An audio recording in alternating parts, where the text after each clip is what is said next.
नमस्कार दोस्तों।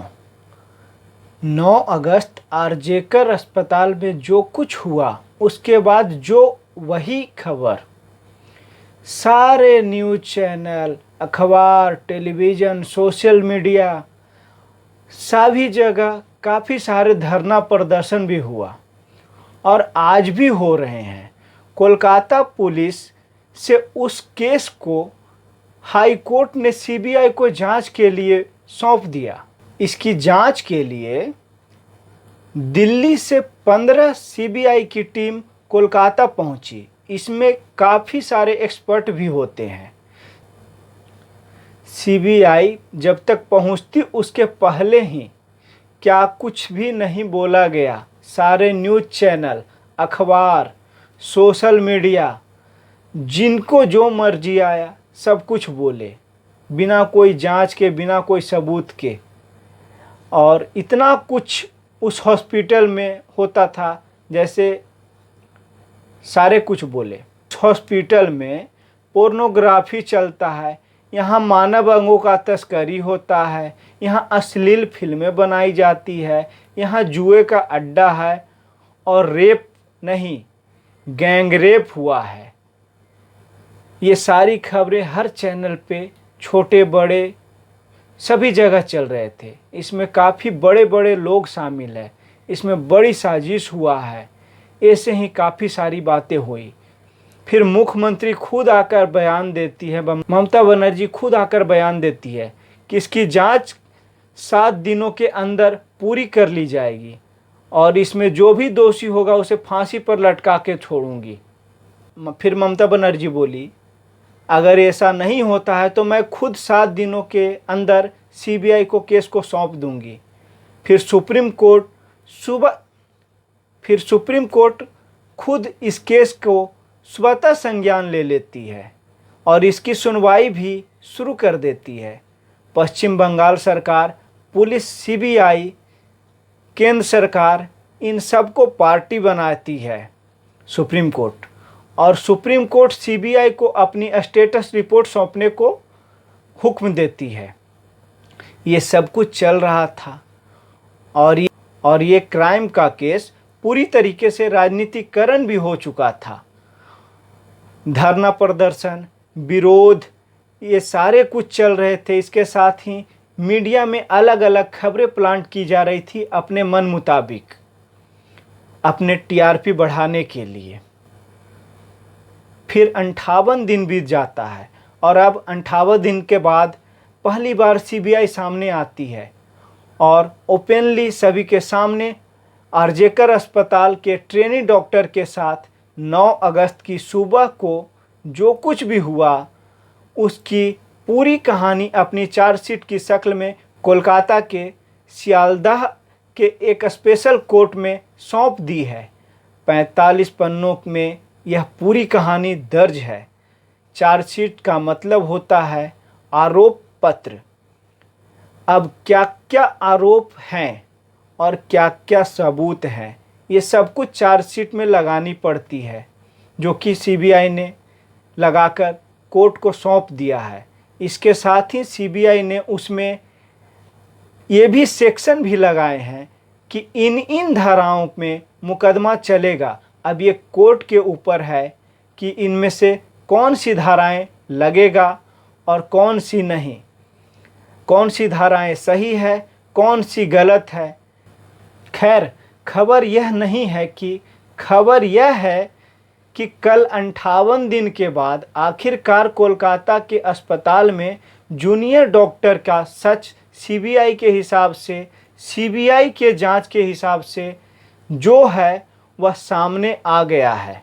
तो इस चार्जशीट में क्या लिखा गया है, क्या कहा गया है, आज मैं यही कहानी आप लोगों को बीच में सुनाने वाला हूँ। लेकिन इस कहानी को सुनने से पहले मेरी विनती है कि आप लोग मेरा सपोर्ट करें, मेरे इस चैनल को लाइक करें और सब्सक्राइब करके घंटी बजा दें। चलिए अब कहानी के आगे। सीबीआई के 45 पन्नों की इस चार्जशीट में जो कुछ भी लिखा है उसमें पूरी कहानी है। उस 8 अगस्त की रात और 9 अगस्त की सुबह जब जूनियर डॉक्टर के साथ जो कुछ भी हुआ, उसके बाद 9:30 बजे के आसपास कि ये बात सभी को मालूम चलता है। फिर पुलिस को फ़ोन किया जाता है। उसके बाद शाम होते होते पुलिस ने संजय राय को उठा लेती है। उसके बाद शाम 7-8 बजे के बीच पुलिस ने दावा किया कि ये रेप भी किया है और मर्डर भी इसी ने किया है, इसमें इसके अलावा और कोई नहीं है। इस केस में और कोई भी शामिल नहीं है। इस केस में इसके अलावा और कोई भी शामिल नहीं है। लेकिन तब कोलकाता पुलिस की बात किसी ने नहीं मानी और कहा गया कि इस केस में बड़े बड़े लोगों को बचाया जा रहा है, सबूतों को मिटाया जा रहा है। लेकिन कोलकाता पुलिस से गलती तो हुआ था। क्राइम सीन को जिस तरह से प्रिजर्व करना होता है और बाकी चीज़ें वो नहीं हुई, लेकिन ये गलती का अंजाम ये हुआ कि मीडिया और अखबारों में जो कुछ छपा उससे पूरा देश ये राय बना लिया कि इस मामले में ज़रूर कुछ बड़े लोगों का हाथ है और उन लोगों को बचाया जा रहा है और बहुत गड़बड़ है। तो इस सीबीआई को तो केस सभी चाहते थे कि सीबीआई को सौंपा जाए और पूरी डॉक्टर की मांग भी थी। सभी लोग हड़ताल कर रहे थे, धरना प्रदर्शन जगह जगह चल रहे थे। पूरा देश गुस्से में आ गया था और मृतक डॉक्टर के माता पिता, उनके परिजन भी यही चाहते थे कि इस केस को सीबीआई के हवाले कर दिया जाए। और अब वो केस जांच के बाद रिपोर्ट सामने आ गई है। तो उस रिपोर्ट में क्या है कहानी को एक लाइन में बोलूं तो इस केस के 24 घंटे के अंदर कोलकाता पुलिस ने जो कुछ भी बताया था, सेम टू सेम हूबहू कहानी 58 दिनों के बाद अब सीबीआई ने वही बताया है। उसमें कुछ भी अलग नहीं है। कोलकाता पुलिस के 24 घंटे के अंदर जो भी बोला था उसमें से किसी भी मामले में कोई भी अंतर नहीं है, कुछ भी अलग नहीं है।